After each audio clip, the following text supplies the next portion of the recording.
तो हेलो दोस्तों, कैसे हैं आप सब लोग। आप सभी लोगों का स्वागत करता हूं मैं अपनी आज की इस नई वीडियो में। तो आज की इस वीडियो में हम देखने वाले हैं सीटेट का पेपर 2 2021 का जनवरी का पेपर। आज की वीडियो में हम सीडीपी का सेक्शन देखेंगे और इसके सारे आंसर्स हम क्वेश्चन के साथ आपको बताते चलेंगे। तो जो भी सीडीपी का पेपर 2021 का सॉल्व पेपर चेक करने आए हैं उन लोगों के लिए इम्पॉर्टेंट है, और ये आने वाले समय में जो आपके सीटेट का पेपर होगा 24 में उसके लिए भी इम्पॉर्टेंट है, क्योंकि कई बार जो बोर्ड है वो क्वेश्चन रिपीट कर देता है। तो इसलिए आपको पहले के क्वेश्चन जो है उनके बारे में अवेयर होना बहुत ज़रूरी होता है। चलिए आज की वीडियो शुरू कर लेते हैं। तो हम सीडीपी का सेक्शन देखेंगे।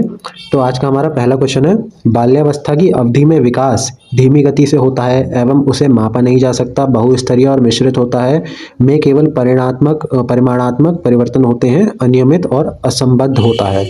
तो हमारे क्वेश्चन 1 का करेक्ट आंसर होगा ऑप्शन नंबर 2, यानी कि बहुस्तरीय और मिश्रित होता है। क्वेश्चन नंबर 2 है, निकटस्थ विकास का क्षेत्र क्या है।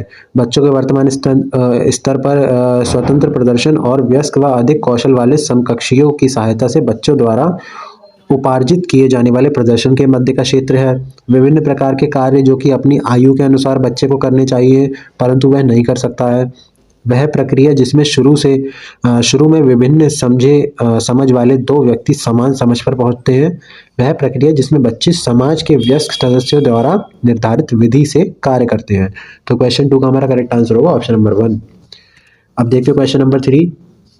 जीन पियाजे के अनुसार बच्चे अमूर्त संक्रियात्मक अवस्था में, इसके ऑप्शन दे रखे हैं, आप गैस करिए और बताइए इसका करेक्ट आंसर क्या होगा। अगर आप में से किसी को इसका करेक्ट आंसर पता है तो हमें कमेंट करके जरूर बताएं।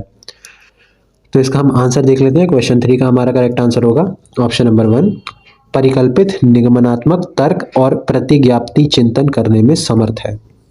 क्वेश्चन 4 है, लॉरेंस कोलबर्ग की नैतिक विकास के सिद्धांत के अनुसार व्यक्ति किस अवस्था में है जब वह विश्वास करता है कि वर्तमान सामाजिक प्रणाली को सक्रियता पूर्वक बनाए रखने से धनात्मक मानवीय संबंध और सामाजिक वर्ग सुरक्षित रहता है। दंड और आज्ञापालन अभिविन्यास, सामाजिक क्रम व्यवस्था अभिविन्यास, यंत्रीय उद्देश्य अभिविन्यास, सार्वभौमिक नैतिक सिद्धांत अभिविन्यास। तो हमारा क्वेश्चन 4 का करेक्ट आंसर होगा ऑप्शन नंबर 2, सामाजिक क्रम व्यवस्था अभिविन्यास। क्वेश्चन नंबर 5 है, हावर्ड गार्डनर के बहुबुद्धि सिद्धांत के अनुसार निम्नलिखित में से कौन सा जोड़ा बुद्धि के प्रकार और अंत स्थिति अनुपालन संभावना के अनुसार सही है। तो हमें इसे मैच करना है। तो इसमें दे रखे हैं दो सेक्शन, एक बुद्धि का प्रकार है और एक अंत स्थिति अनुपालन संभावना का प्रकार है। तो आप में से जो इसे मैच कर रहे हैं वो हमें कमेंट में इसका आंसर जरूर दें। तो हमारे क्वेश्चन नंबर 5 का करेक्ट आंसर होगा ऑप्शन नंबर 4। इसमें शारीरिक गति और संवेदनता खिलाड़ी ये सही है और बाकी जो 3 हैं वो गलत है। अब देखते हैं क्वेश्चन नंबर 6। लेव वाइगोस्की के अनुसार बच्चों के संज्ञानात्मक विकास में भाषा की एक महत्वपूर्ण भूमिका है। बच्चे भाषा अधिग्रहण यंत्र द्वारा भाषा सीखते हैं। बच्चों को संज्ञानात्मक विकास चरणों में होता है। स्कीमा के परिपक्वन से बच्चों में संज्ञानात्मक विकास अग्रसर होता है। तो क्वेश्चन 6 का करेक्ट आंसर होगा ऑप्शन नंबर 1, यानी कि बच्चों के संज्ञानात्मक विकास में भाषा की एक महत्वपूर्ण भूमिका होती है। क्वेश्चन नंबर 7 देखते हैं, एक प्रगतिशील कक्षा में शिक्षण अधिगम प्रक्रिया के दौरान अधिगमकर्ताओं का मूल्यांकन। तो क्वेश्चन 7 का हमारा करेक्ट आंसर होगा ऑप्शन नंबर 4, यानी कि अधिगमकर्ताओं का मूल्यांकन बेहद महत्वपूर्ण है, क्योंकि यह बच्चों की समझ की जानकारी देता है और अध्यापिका को अपने शिक्षा शास्त्र पर विचारने में सहायक होता है। क्वेश्चन नंबर 8 है, कक्षा में सभी लोगों में जेंडर रूढ़िवादिता कम करने और विकास के विस्तार की संभावनाओं को बढ़ाने के लिए प्रभावशाली पद्धति कौन सी है। तो क्वेश्चन 8 का आप आंसर गैस करिए। तो हमारा करेक्ट आंसर होगा ऑप्शन नंबर 4, क्रियाकलाप के लिए मिश्रित लिंग समूह बनाना और विचार विमर्श को प्रोत्साहित करना। क्वेश्चन 9 है, अध्यापकों को कक्षा में बहुभाषिता को डैश समझना चाहिए, एक गुण और साधन, एक रुकावट, एक समस्या, एक व्यवस्थागत मुद्दा। क्वेश्चन 9 का करेक्ट आंसर होगा ऑप्शन नंबर 1, एक गुण और साधन। क्वेश्चन 10 देखते हैं, बाल केंद्रित कक्षा वह है जिसमें, तो इसका करेक्ट आंसर होगा ऑप्शन नंबर 4, अध्यापक लचीला है और प्रत्येक बच्चे की व्यक्तिगत आवश्यकताओं को पूरा करता है। क्वेश्चन 11 है, किस मनोवैज्ञानिक के अनुसार बच्चों के संज्ञानात्मक विकास में सांस्कृतिक उपकरण एक महत्वपूर्ण भूमिका निभाते हैं। लेव वाइगोस्की, जीन पियाजे, एल्बर्ट बंडूरा, B.F. स्किनर। तो क्वेश्चन 11 का करेक्ट आंसर होगा option number 1, Lev Vygotsky. Question number 12 है आंशिक दृष्टि वाले विद्यार्थियों के लिए निम्नलिखित में से कौन सी अधिगम सामग्री उपयुक्त नहीं है। बड़े आकार में मुद्रित पुस्तकें, त्रिविमीय नक्शे और चार्ट, बोलती पुस्तकें, स्पर्शीय सूचना पट, छोटी मुद्रा वाली कार्यशीट। क्वेश्चन 12 का करेक्ट आंसर होगा ऑप्शन नंबर 4, छोटी मुद्रा वाली कार्यशीट। क्वेश्चन 13 है समावेशी शिक्षा के पीछे अंतर्निहित विचार है। इनमें से हमें एक करेक्ट आंसर होगा, इसको बताना है। तो इसका करेक्ट आंसर होगा ऑप्शन नंबर 4, दार्शनिकता की सभी बच्चों को नियमित विद्यालय में समान शिक्षा पाने का अधिकार है। क्वेश्चन नंबर 14 देखते हैं, प्रतिभाशाली और सृजनात्मक बच्चों की आवश्यकताओं को किस प्रकार संबोधित किया जा सकता है। क्वेश्चन 14 का हमारा करेक्ट आंसर होगा ऑप्शन नंबर 1, चुनौतीपूर्ण कार्य और नीरसता दूर करने के लिए क्रियाकलाप देकर। क्वेश्चन नंबर 15 देखते हैं, पठन वैफल्य बच्चों की पहचान किस प्रकार की जा सकती है। इसका आंसर आप गैस करिए। तो क्वेश्चन नंबर 15 का हमारा करेक्ट आंसर होगा ऑप्शन नंबर 3, उनके पढ़ने और लिखने की कौशलता के विश्लेषण से। मैं बीच बीच में आपको बोल रहा हूँ कि इसका आंसर गैस करिए, तो इसका आंसर आपको गैस करके हमें कमेंट करके बताना है। मैं इसीलिए बोल रहा हूँ ताकि आप लोग भी अपनी प्रतिभा हमें दिखा सकें और हमें पता चल सके। क्वेश्चन नंबर 16 देखते हैं, प्रतिकूल परिस्थिति और वंचित पृष्ठभूमि वाले अधिगमकर्ताओं को संबोधित करने के लिए निम्नलिखित में से कौन सी पद्धति प्रभावशाली नहीं है। क्वेश्चन नंबर 16 का करेक्ट आंसर होगा हमारा ऑप्शन नंबर 2, यानी कि अधिगमकर्ताओं को विद्यालय के बाहर ट्यूशन पढ़ने के लिए कहना, जिससे कि अध्यापक को उन पर अधिक ध्यान न देना पड़े।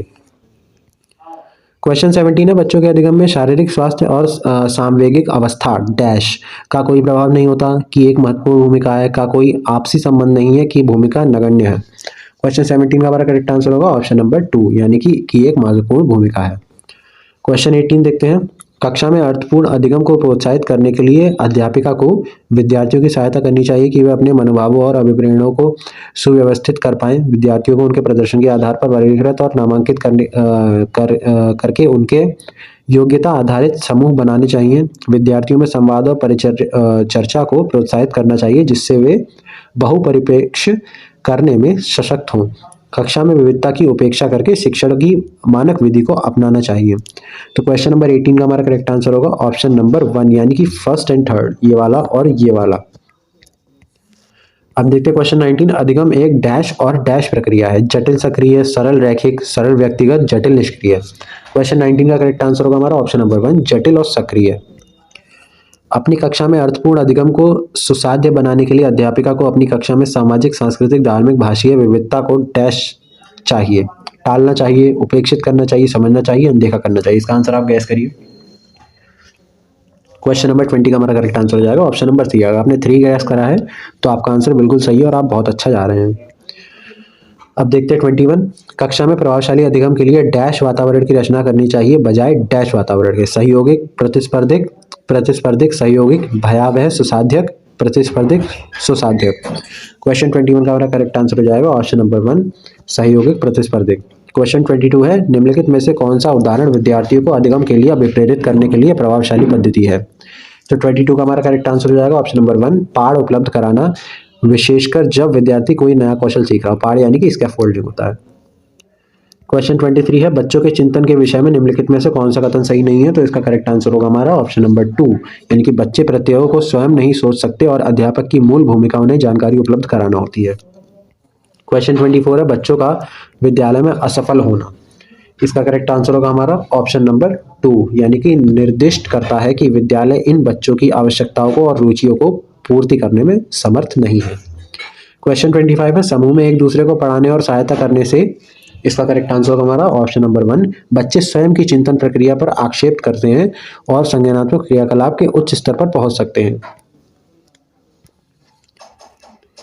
क्वेश्चन 26 है, एक डैश कक्षा में अध्यापिका अपनी शिक्षा शास्त्र व आकलन की विधियों को विद्यार्थियों की व्यक्तिगत जरूरतों के अनुसार परिवर्तित करती है। तो 26 का करेक्ट आंसर होगा ऑप्शन नंबर 2, प्रगतिशील, यानी कि यहाँ प्रगतिशील आएगा। क्वेश्चन 27 है, विकास के विषय में निम्नलिखित में से कौन सा कथन सही है। इसमें करेक्ट स्टेटमेंट बताना है। तो इसमें हमारा करेक्ट स्टेटमेंट होगा 27 का 1, यानी कि बच्चों के विकास में बहुत सी सांस्कृतिक विविधताएं होती हैं, यानी कि जो कल्चरल डाइवर्सिटी होती है वो। क्वेश्चन 28 है, निम्नलिखित में से मध्य बाल्यावस्था की अवधि का मुख्य प्रमाण चिन्ह कौन सा है। तो 28 का हमारा करेक्ट आंसर होगा ऑप्शन नंबर 2, तर्क संगत विचारों का विकास जो कि प्राकृतिक रूप से मूर्त है। क्वेश्चन 29 है, बच्चों के समाजीकरण में विद्यालय। इसका करेक्ट आंसर क्या होगा। तो इसका होगा ऑप्शन नंबर 4, यानी कि द्वितीयक कारक है। जो प्राथमिक होता है वो परिवार होता है। क्वेश्चन 30 यानी कि जो हमारे वीडियो का लास्ट क्वेश्चन है वो होगा, निम्नलिखित में से किस मनोवैज्ञानिक ने प्रस्तावित किया है कि बच्चों का चिंतन गुणात्मक रूप से वयस्कों की अपेक्षा अलग होता है? इसका आंसर आप गैस करिए, मैं आपको टाइम दे रहा हूँ। जीन पियाजे, लेव वाइगोस्की, हार्वर्ड गार्डनर या लॉरेंस कोलबर्ग? तो अगर आपने आंसर गैस कर लिया तो वीडियो रोक के हमें कमेंट जरूर करें। इसका करेक्ट आंसर हो जाएगा ऑप्शन नंबर 1, जीन पियाजे। तो दोस्तों आज का हमारा वीडियो आपको कैसा लगा हमें कमेंट करके ज़रूर बताएं, और आपने हमारे इस क्वेश्चन पेपर में कितना स्कोर करा है ये भी हमें कमेंट करके बताएं। इससे हमें पता चलेगा कि आपकी तैयारी कैसी है, उस हिसाब से हम आपके लिए वीडियोस और अच्छे अच्छे लाएंगे। अब मिलते हैं आपको अपनी कल की नई वीडियो में, तो गुड बाय।